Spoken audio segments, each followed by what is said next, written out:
নমস্কাৰ বন্ধুসকল, আপোনালোকে চাই আছে খেল প্ৰেমী আসাম।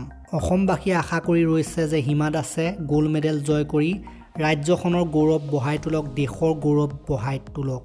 কিন্তু হিমা দাসৰ গোল্ড মেডেল জয়ৰ ক্ষেত্ৰত প্ৰত্যাহ্বান জনাইছে বিশ্বৰ আগশাৰীৰ বহুকেইগৰাকী দৌৰবিদে, যি নেকি 200 মিটাৰ ৰেচত এইবাৰ হিমা দাসৰ সৈতে একেলগে দৌৰিব। তেওঁলোকৰ হিটসমূহতো যথেষ্ট উৎকৃষ্ট প্ৰদৰ্শন হোৱা দেখা গৈছিলে আৰু ভবা হৈছে যে তেওঁলোকে হিমা দাসৰ গোল্ড মেডেল জিকাৰ ক্ষেত্ৰত বাটৰ কাইট হিচাপে বাধাৰ সৃষ্টি কৰিব পাৰে। আমি চাওঁ আহকচোন কোন সেই কেইগৰাকী দৌৰবিদ। নম্বৰ 3ত আছে নাইজেৰিয়াৰ ফেভৰ অফিলি। ফেভৰ অফিলি আফ্ৰিকা মহাদেশৰ সৰ্বশ্ৰেষ্ঠ দৌৰবিদ।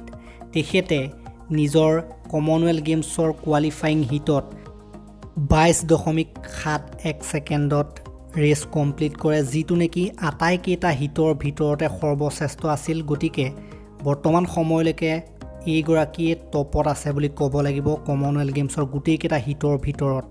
হিমা দাসৰ 2 নম্বৰৰ প্ৰত্যাহ্বান হ'ব ক্ৰিষ্টিন এম্বুমা। এখেত নামিবিয়াৰ। এখেত 2020 টকিঅ' অলিম্পিকৰ চিলভাৰ মেডেলিষ্ট আছিল 200 মিটাৰ ৰেচৰ ক্ষেত্ৰত। গতিকে এখেত বহুত ডাঙৰ প্ৰতিদ্বন্দ্বী হ'ব হিমা দাসৰ গোল্ড মেডেল জিকাৰ ক্ষেত্ৰত।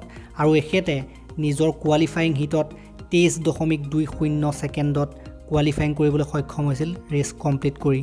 গতিকে নাম যেনেকুৱা কাম তেনেকুৱা, এম্বুমা সঁচাকৈয়ে বোমা।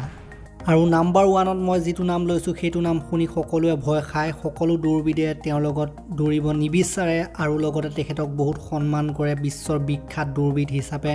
তেখেতৰ নাম হৈছে এলানি থমছন হাৰাহ। তেখেত হৈছে জামাইকাৰ আৰু তেখেত 5 বাৰৰ অলিম্পিক চেম্পিয়ন। আৰু তাতকৈও আচৰিত কথাটো হৈছে যে 100 মিটাৰৰ দৌৰৰ ক্ষেত্ৰত বিশ্বৰ আটাইতকৈ বেগী মহিলা হিচাপে তেওঁক জনা যায় আৰু 200 মিটাৰৰ দৌৰৰ ক্ষেত্ৰত তেখেতক বিশ্বৰ 3য় আটাইতকৈ বেগী মহিলা হিচাপে জনা যায়। তেখেতে কোৱালিফাইং হিটত 22.80 ছেকেণ্ডত নিজৰ ৰেচ কমপ্লিট কৰি কোৱালিফাই কৰিবলৈ সক্ষম হৈছে।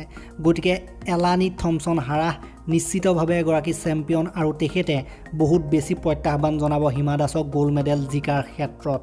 গতিকে চাবলগীয়া হ'ব যে এইসমূহ বৃহৎ প্ৰত্যাহ্বানৰ মাজত হিমা দাসে কেনেকুৱা প্ৰদৰ্শন কৰে। আমি আশা কৰিছোঁ যেনেকুৱা প্ৰত্যাহ্বান হ'লেও হিমা দাসে গোল্ড মেডেল জিকিবলৈ সক্ষম হওক, তাকে কামনা কৰি এই ভিডিঅ'টি ইমানতে সমাপ্ত কৰিছোঁ। যদিহে ভাল পালে এটা লাইক দিব, শ্বেয়াৰ কৰিব। চেনেলটোলৈ নতুনকৈ আহিছে যদি ছাবস্ক্ৰাইব কৰি ঘণ্টাটো দবাই থৈ যাবলৈ নাপাহৰিব। চেনেলটোত এনেকুৱা আৰু বহুত ভিডিঅ' আহি আছে কমনৱেলথ গেমছৰ ওপৰত, সেইসমূহ আপোনালোকে নিজৰ ইচ্ছা অনুসৰি পচন্দ অনুসৰি চাব পাৰে। তেতিয়ালৈকে ধন্যবাদ।